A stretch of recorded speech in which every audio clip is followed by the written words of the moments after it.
Hello बच्चों, इस video में हम बात करते हैं प्रीवियस ईयर क्वेश्चन पेपर के बारे में जो 6 फरवरी 2023 को हुआ था। आपके जो जुलाई सीटेट 2023 में जो पेपर होने वाला है उसमें आपको इन क्वेश्चन से काफ़ी ज़्यादा हेल्प होगी। सो चलिए शुरू करते हैं। पहला क्वेश्चन है, while at times different domains of development intersect in explaining human capabilities, yet which of the following domain of development explicitly discusses intellectual abilities such as problem solving, critical thinking and logical reasoning। अनेक स्थितियों में विकास के विभिन्न क्षेत्र मानवीय क्षमताओं की व्याख्या करने में परस्पर प्रतिच्छेद करते हैं, तथापि विकास का कौन सा क्षेत्र प्रत्यक्ष रूप से बौद्धिक योग्यताओं जैसे सामान्य समाधान, समालोचनात्मक चिंतन, तार्किकता की स्पष्टता चर्चा करते हैं।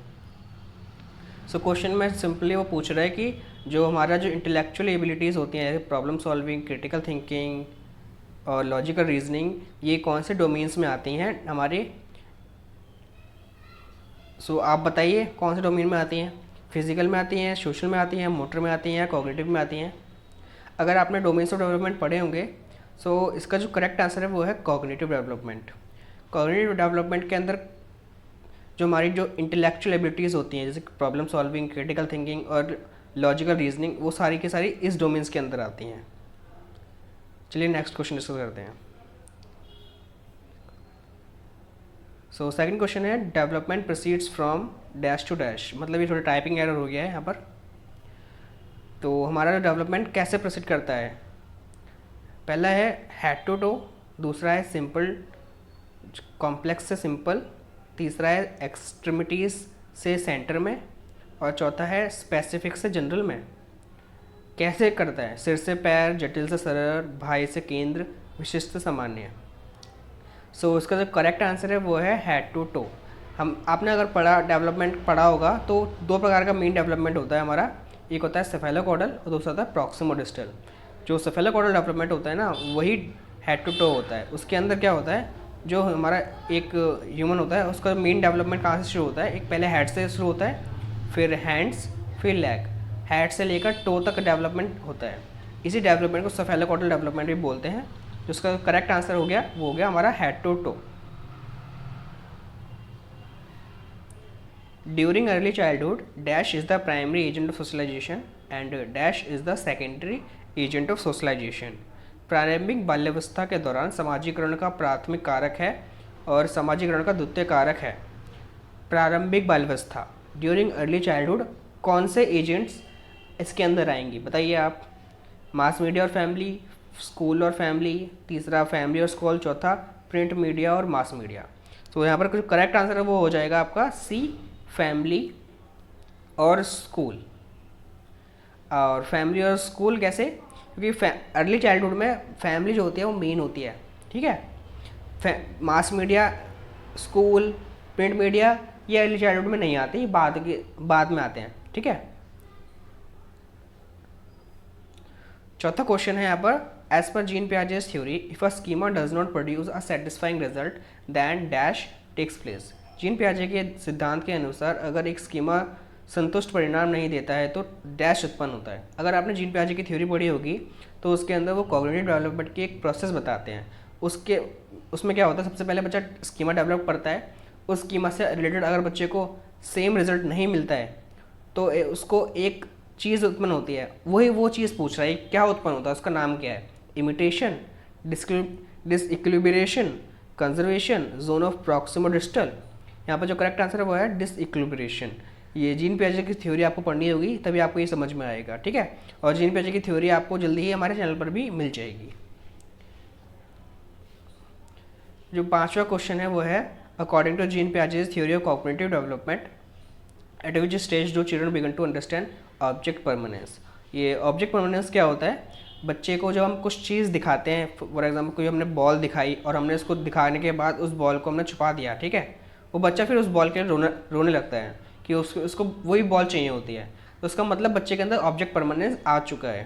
तो ये कौन से स्टेज पर आता है, sensory motor, pre operational, conservation, concrete operational, farmer operational. जो इसका करेक्ट आंसर है वो है सेंसरी मोटर स्टेज, जो कि है 0 से लेकर 2 साल की उम्र में सेंसरी मोटर स्टेज में ऑब्जेक्ट परमानेंस आ जाता है, ठीक है।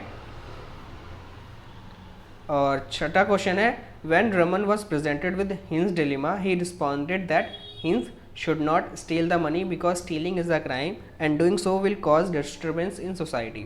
At which stage of moral reasoning is Raman at present? Raman के सम्मुख हिंस की दुविधा प्रस्तुत की गई। उसने प्रतिक्रिया व्यक्त की कि हिंस को पैसा नहीं चुराना चाहिए क्योंकि चोरी करना अपराध है। ऐसा करने से समाज में अव्यवस्था पैदा होगी। वर्तमान में रमन नैतिक विकास की किस अवस्था में है? अगर आपने ये कोलबर्ग का मोरल डेवलपमेंट पढ़ा होगा तो फिर आप उसका करेक्ट आंसर दे पाओगे। अगर आपने नहीं पढ़ा तो जल्दी इसकी वीडियो भी आपको चैनल पर मिल जाएगी। सो इसका जो करेक्ट आंसर है वो है D, law and order orientation. इसके अंदर बच्चा वो कोलबर्ग है वो बोलते हैं कि लॉज जो है फिक्स्ड होते हैं, उनको चेंज करना नहीं चाहिए। अगर चेंज करोगे तो आपको पनिशमेंट मिलेगी। तो अभी जो रमन है वो लॉ एंड ऑर्डर ओरिएंटेशन पर ही है क्योंकि उसके अकॉर्डिंग अगर उसने चीज़ चुराई है तो उसको पनिशमेंट मिलेगी। ठीक है। 7th क्वेश्चन है which of the following statement is correct as per Lev Vygotsky's idea. तो उसका पहला ऑप्शन है social isolation contributes to learning. दूसरा है children learn best without support of others. Third है cues and hints impaired pace of learning. चौथा है cultural tools contribute to learning process. तो उसका करेक्ट आंसर है वो है डी ऑप्शन, क्योंकि लाइव वाइगोस्कीस के अकॉर्डिंग ना ये कल्चरल जो प्रोसेस होते हैं ये बहुत इंपॉर्टेंट होते हैं, क्योंकि लाइव वाइगोस्कीस के लिए ना जो इन्वायरमेंट होता है वो बहुत ज़्यादा इंपॉर्टेंट होता है। उसके बिना जो लर्निंग है वो इफ़ेक्टिव नहीं होती है। सो लाइव वाइगोस्कीस के आइडिया के अकॉर्डिंग कल्चरल टूल्स, हमारे जो रिलीजन है, हमारे जो फ्रेंड्स हैं, हमारे जो फ्रेंड सर्कल है, हमारी जो फैमिली है, वो बहुत इंपॉर्टेंट होती है हमारी लर्निंग में। ठीक है। तो नेक्स्ट क्वेश्चन पढ़ते हैं अब हम। In accordance with Lev Vygotsky, which of the following method of teaching learning promotes learning? So, passive imitation, cooperative learning, expository teaching, stimulus response conditioning. जो उसका करेक्ट आंसर है वो है बी, कोऑपरेटिव लर्निंग। ठीक है। ये जो कोऑपरेटिव लर्निंग है इसके अंदर बच्चे आपस में मिलकर खेलते हैं और सीखते हैं, क्योंकि ली वाइगोस्की जो होते हैं समाज पे काफ़ी ज़्यादा फोकस करते हैं। बोलते हैं कि वो बच्चा जो समाज के में रहता है तो समाज में जो इंटरेक्ट करके उसकी लर्निंग बेहतर होती है। सो कोऑपरेटिव लर्निंग ली वाइगोस्की इसके अकॉर्डिंग एक इफ़ेक्टिव वे है मेथड बच्चे की लर्निंग के लिए।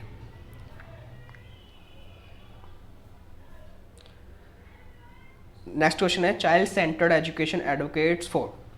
बाल केंद्रित शिक्षा किसकी अनुशंसा करती है? स्टैंडर्डाइज करिकुलम की, use of reward and punishment, consideration of individual differences, inculcating entity belief of ability. इसका जो करेक्ट आंसर है वो है हमारा तीसरा option, consideration of individual differences. Child centred के अंदर इंडिविजुअल डिफरेंस को ध्यान में रखा जाता है और उसके अकॉर्डिंग बच्चे को पढ़ाया जाता है। नेक्स्ट क्वेश्चन है how a Gardner's theory of intelligence level are same among all children.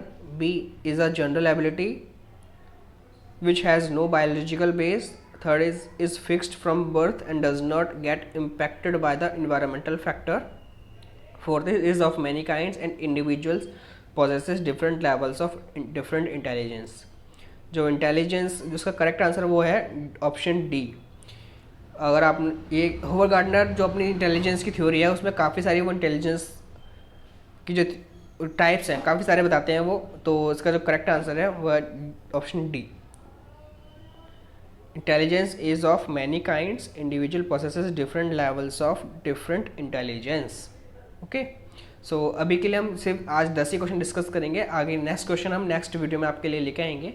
तब तक के लिए आप, अगर आपको वीडियो अच्छी लगी हो तो आप चैनल को सब्सक्राइब कर देना। मिलते हैं आपको नेक्स्ट वीडियो में, तब तक के लिए आप गुड बाय।